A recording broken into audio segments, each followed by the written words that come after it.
જે જસદણ વિછ્યા તાલુકાના તમામ સમાજ તમામ જ્ઞાતિના પક્ષપાત વગર આયા ખેડૂતો ઉપસ્થિત થયા છે। જે રીતના 3 દિવસ પહેલા બોડલાધાર ગામની અંદર 17 જેટલા જેટકો કંપનીના વીજપોલ જે ખાનગી કંપની છે પોલીસ પ્રોટેક્શન લાવીને અમારા ખેડૂત છે એમની સહમતિ વગર એમની પરમિશન વગર ગેરકાયદેસર રીતના ખેતરોમાં ઘૂસીને પાકને નુકસાન કરીને વીજ થાંભલાઓ ઊભા કરવાનું કામ ચાલી રહ્યું હતું। ત્યારે 16 જેટલા પોલ તો ઓલરેડી આ વીજ કંપનીએ ઊભા કરી દીધા છે, પરંતુ આ છેલ્લો પોલ જ્યારે બાકી હતો ત્યારે અમને ખેડૂતનો ફોન આવ્યો, ખેડૂતે મને સંપર્ક કર્યો। ત્યારે અમારી સમગ્ર ટીમ સાથે અમે ત્યાં ખેતરમાં ખેડૂતોને લઈને પહોંચ્યા। ત્યારે જે અધિકારીઓ છે જેટકો કંપનીના એમની સાથે વાર્તાલાપ થઈ, પોલીસના મિત્રો સાથે વાત થઈ। ત્યારબાદ મને જાણ થઈ કે પોતાના જ ખેતરમાં આ ખેડૂતને ઘૂસવા દેવામાં આવ્યા નહોતા। ત્યારે મારે ઉગ્ર બોલાચાલી થઈ અને ત્યારબાદ 3 દિવસ સુધી એવો નિર્ણય લેવામાં આવ્યો કે 3 દિવસ સુધી આ ખેતરમાં કામ થશે નહીં। જેસીપી પણ બહાર ગયા, પોલીસ પણ બહાર ગઈ, અધિકારીઓ પણ બહાર ગયા અને અહીંયા જે વીજ પોલ નાખવાના બાકી છે એ ખેડૂતો નહીં, પરંતુ ગુમરાહ કરીને લાલચ આપીને જસદણ વિછ્યાના ખેડૂતોના ગામમાં ખેતરમાં જે વીજ પોલ ઓલરેડી ઊભા થઈ ગયા છે એની માટે પણ અમારી લડત છે। અહીંયા 3 ગામના ખેડૂતો આવ્યા છે, જંગવડ હોય, જીવાપર હોય અને બોડલાધાર હોય, પાચવડાના પણ ખેડૂતો અહીંયા ઉપસ્થિત છે। અમારે માંગ માત્ર એટલી છે કે જસદણ વિછ્યાનો વિકાસ થતો હોય, પ્રગતિ થતી હોય, જનહિતના કાર્યોમાં અમે સરકારશ્રીની સાથે છીએ, પરંતુ માત્ર ને માત્ર આ વીજ પોલ ત્યારે જ અમે નાખવા દેશું જ્યારે ખેડૂતોને યોગ્ય વળતર મળે।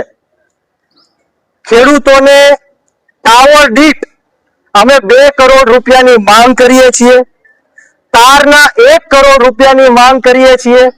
અને જો આ તમને યોગ્ય ન લાગતું હોય તો આ જે ખેડૂતોના ખેતરમાં થાંભલાઓ જે ઊભા થઈ ગયા છે કે થવાના છે એને દર મહિને 50,000 રૂપિયા ભાડા કરારે આપવામાં આવે અને એ પણ જો એમને સ્વીકાર્ય ન હોય તો આ જે ખેડૂતની જમીન છે જે જંત્રી પ્રમાણે આજનો ભાવ છે એની કરતા ડબલ ભાવે આ ખેતર ખરીદી લેવામાં આવે। પરંતુ અમારી માંગ એટલી છે કે આ ખેડૂતના ખેતરમાં જે વીજ પોલ ઊભા થવાના છે એ કદાચ 200 વારમાં ઊભા થવાના છે, પરંતુ ભવિષ્યમાં જ્યારે આ વીજ પોલ પડી જશે તેમને રિપેર કરવામાં આવશે ત્યારે જે આ કંપનીના લોકો છે એ હેલિકોપ્ટર લઈને તો આવવાના નથી, પેરાશૂટથી તો આવવાના નથી, આ ઊભા પાકને નુકસાન કરીને આ ખેડૂતોના ખેતરમાંથી ચાલીને આવવાના છે। તો આ જે વીજ પોલ નાખવાના છે એ જમીનની સાથે એક રસ્તો કાઢવામાં પણ આવે અને આ રસ્તાનું પણ વળતર આ ખેડૂતોને આપવામાં આવે। આ અમારી માંગણી છે અને અત્યારે કદાચ સાહેબ શ્રી ઉપસ્થિત નહીં હોય કે ભાગી ગયા હશે કે મને કઈ ખબર નથી, પરંતુ અત્યારે તાત્કાલિક ધોરણે આપના તરફથી પોલીસને અને કંપનીને સૂચના આપવામાં આવે કે આ કાર્ય છે તાત્કાલિક ધોરણે બંધ કરવામાં આવે। અમે ત્યાં કામ કરવા દેશું નહીં।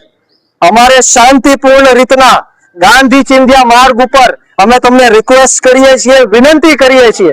અમારે કોઈ હોબાળો કરવો નથી, અમારે કોઈ ઉગ્ર બોલાચાલી કરવી નથી। આપ સાહેબ શ્રી ફોન ઉપર ટેલિફોનિક ફોન ઉપર કલેક્ટરશ્રીને ચર્ચા કરવી હોય તો પણ કરી લ્યો, વીજ કંપનીના માલિકોને ચર્ચા કરવી હોય તો પણ કરી લ્યો। ત્યાં સુધી અમે અહીંયા ઊભા છીએ, તમારા જવાબની અમે રાહ જોઈએ છીએ અને જો તમારા પાસેથી અમને નેગેટિવ જવાબ મળશે કે ત્યાં કામ ચાલુ રહેશે ખેતરની અંદર તો અમે ગાંધી ચિંધ્યા માર્ગ ઉપર આંદોલન પણ કરવાના છીએ।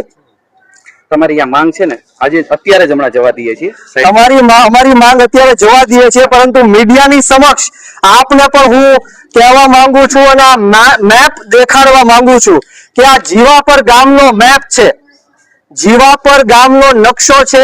આમાં સ્પષ્ટ રીતના દેખાય છે કે જ્યાં જ્યાં પણ સત્તા પક્ષના મળતિયાઓના ખેતર છે, એટલે કે ભારતીય જનતા પાર્ટીના જે મળતિયાઓ છે એમના સમર્થકો છે એમના ખેતરમાંથી આ વીજ લાઈનો તારવવામાં આવી છે અને બીજા ખેડૂતોને હેરાન પરેશાન કરવા માટે આડી નવડી લાઈન કાઢીને બીજા ખેડૂતોને હેરાન કરવામાં આવે છે. એ પણ અમારી માંગણી છે કે આ સત્તા પક્ષ